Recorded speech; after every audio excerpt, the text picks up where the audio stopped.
Welcome to Becoming the Ultimate Fitness Coach with the Jock and the Doc. And today we're going to be talking about how to get more clients. And this is a 4-part series. And the reason we're diving into this is we just got back from a conference in Chicago, and I feel like every conference we go to, people are always asking, how do I get more clients? How do I get more clients? And so we're actually going to start from the very basic. Dr. J is going to kick it off with what does a client value? Yeah, so as you know, value is so important, but it's also so nuanced. So value is really the end result of someone taking the benefit of something, subtracting the cost, effort, money, whatever, and then that equals value. And so we know, as many different types of personalities and lifestyles there are, there's so many different variations on what an individual values, but it doesn't have to be a mystery. So one of the things that I like to do is break it down into 4 different ways to think about value so that you can kind of run through what you're doing and say, am I hitting clients here? Am I hitting clients there on the value? So I got 4. So we'll start with the first one. And that's functional value. And functional value has to do with are you meeting my needs or desires? Is the service that you're providing or the product you're providing hitting either a pain point of mine, or is it doing one of those, is it a desire? So if I have a wedding coming up and I want to look amazing and you're telling me that I can feel better and look better in 6 weeks, maybe that's what I'm looking for, that's a desire that I have. Whereas something else, it might be more of a pain point or something that I really want to get over, move better, feel better, those types of things. What are you seeing with functional value? Yeah, and what I think is important there is it comes down to people kind of breaking down who they're speaking to. It comes back to the saying, if you're speaking to everybody, you're speaking to nobody. Exactly. So when you're, as a trainer or a gym owner or whatever you're doing that, really understanding who your client avatar is, who you're speaking, who you're talking to. Because like you're saying there is if you know their pain points. So if I know if I'm working with, young moms, I can talk about, it's hard to get in the food with also getting meals for your kids and your husband and work and busy and chasing kids all the time and stuff like that. And you start making your messaging specific to them. Because if I just talk about hey, you want to lose weight, people are well, they're just going to, we're so used to seeing so many ads and so many different things distracting us. It's hard to kind of see that. So really kind of breaking it down for the services that you have of okay, is this going to hit that functional pain point? And then can I speak specifically to that? Because that's going to draw that person in. Yeah, and like we've talked before, it's also about what questions you ask on that, right? And so even if somebody comes in and they say right off the bat, weight loss, diving into it further really truly helps you understand what desire and or pain point that they really want. And so it's listening, but it's also making sure you fully understand. So the second value is monetary value. And most of us are pretty familiar with that, but it's really, again, the cost against the perceived worth. So do I view your product or service worth any cost that is associated with? And cost isn't just money, it's what do I give up to do this? So for example, if I'm looking at a gym membership or signing up with a personal trainer, is that worth to me? Is the value there that maybe I'll do a little less retail therapy or a little less daily coffee runs, things like that. So also making sure that, and it's not just about being cheaper, it's really about that equation, the value, the worth of it, minus anything that they might have to give up. Where I see young trainers struggle with this is they start to use their own value. They're man, this is expensive. I know we're selling some high quality supplements here, but if you go to Walmart, you can get them way cheaper kind of deal there. And Yeah. The client's I got to spend time, I got to go through and figure out which ones to do, and then it's not as good as quality. It's just not the same thing. Also even thinking value of time wise. I know when we first started off, our location wasn't ideal for the clients that we had in town. Because we're more of a higher end one-on-one training facility. It was really kind of a guide of ours, Thomas Plummer, who kind of pushed me to go to this better location in town. Because sometimes, with our personal training, if they're coming 2 or 3 times a week, and it's a 20-minute drive there and a 20-minute drive back in our town of Columbia, Missouri, which is a long time, they're well, I just don't have the time to do that. And I'm also amazed too of when we talk about value, it's not, like you said, just about a lower price point. Because if you're playing that game, then you're competing against Planet Fitness, who's going to be super cheap. But if you can do I'm going to add more value, because I have some clients that pay up to $5,000 a month for a high-end executive package because they get so much value to that. So not always thinking about it as like, okay, what are my competitors doing, and how can I price based off that? That was another thing I was hearing from this conference of people when they're talking about basing the prices. They were just like, okay, I'm going to do the same thing that other places do, and I'm going to charge the same thing. I'm like, well, what makes you really stand out then? So you got to figure out like what makes you stand out. Yeah, and again too, lower isn't always better, whether it's price point and effort. So for example, we see people that, if you've ever stood at the line at the grocery store, it's just exhausting. Like nobody wants to, and they're like, okay, this is eating up 15 minutes of my time.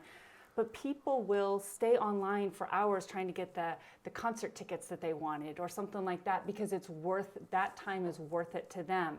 So if they're in your community of a gym, fitness facility, and that feels good to them and that time is worth it, they'll also extend that. So you can't always assume less is best, Yep. but again, efficiency is typically good. The other one I want to talk about is social value. And social value has to do with the degree to which, it's connecting to people. So what are you asking them to do? What is your service, your product, and to what degree does it impact how they connect to people? Now, this goes both ways, right? If I go into a facility and maybe it's cheaper, but it is packed. I can't get to the equipment. I can't find a trainer to ask a question to, or it's really hard to schedule around with my schedule, then I might feel like there's too many people and too much, and I'm not getting my me time. And or if I go to you and you give me a meal plan and I look at it and I'm like, wow, okay, this meal plan doesn't allow me to go to Mexican with my friends on the weekends, and we have this Friday night ritual, or pizza night with the family, or things like that. And so how do they view your product is extending the degree to which they enjoy and prefer connecting and having their social networks. The way that we try to structure this at my facility is when we moved into this location, it was a fitness facility before, but it was very closed off. So we went in there and we took out some walls, we opened it up, we gave a nice front desk area.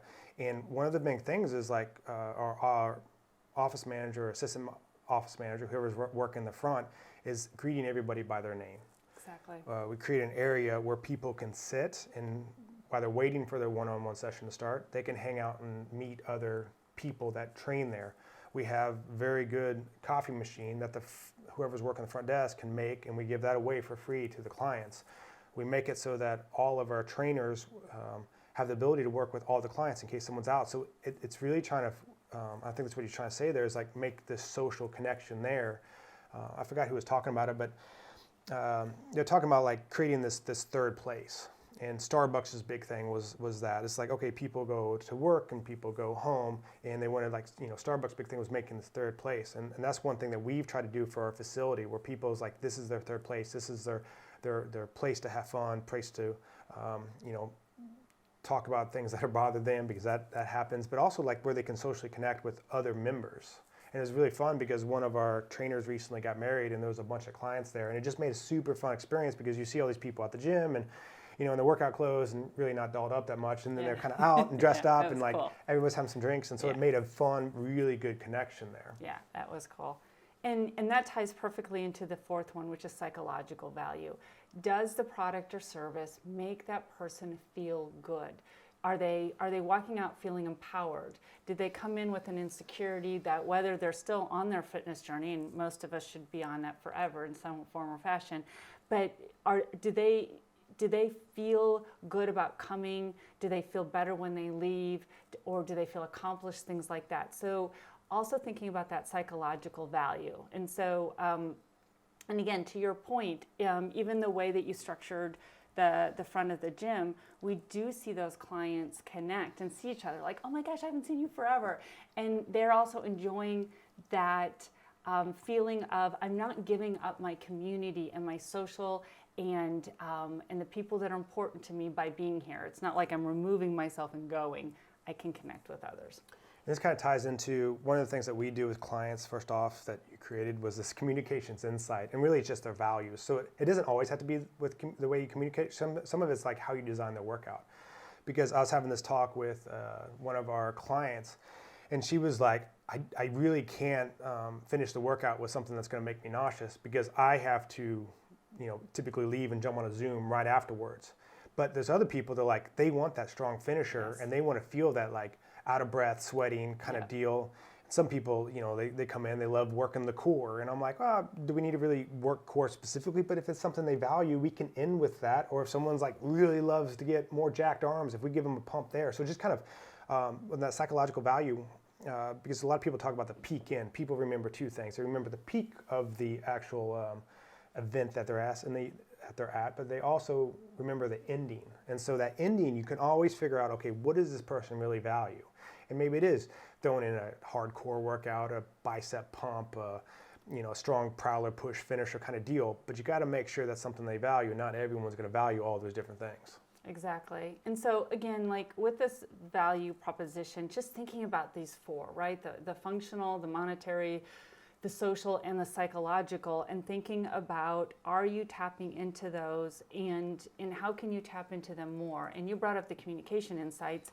And yeah, it does connect here too, because if somebody talks a lot about money, and that tends to be something that they, even in conversation, reference things for, that was expensive or this or that, they may tend to be focused a little bit more on that. If they're talking about, well, I don't want to leave my family to do this, or I'm struggling to schedule around these. So just kind of listening to those words will really start to help you get some insights.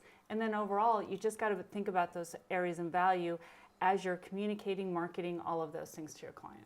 Awesome. So that wraps up our first series of getting more clients. And really, you'll see a lot of marketing stuff up there. It's like, hey, we can get you 30 more clients in the next 30 days. But like, if you don't have this set understanding of what clients value, how to communicate differently with them, and try to figure out like what they really value, like you're just gonna be throwing noodles. It doesn't matter if you have the best Facebook marketing campaign, you've got great TikTok videos. Like if you don't understand the value of what your clients are really wanting, you're gonna be missing the mark. So tune in for the second one where we dive deeper into this.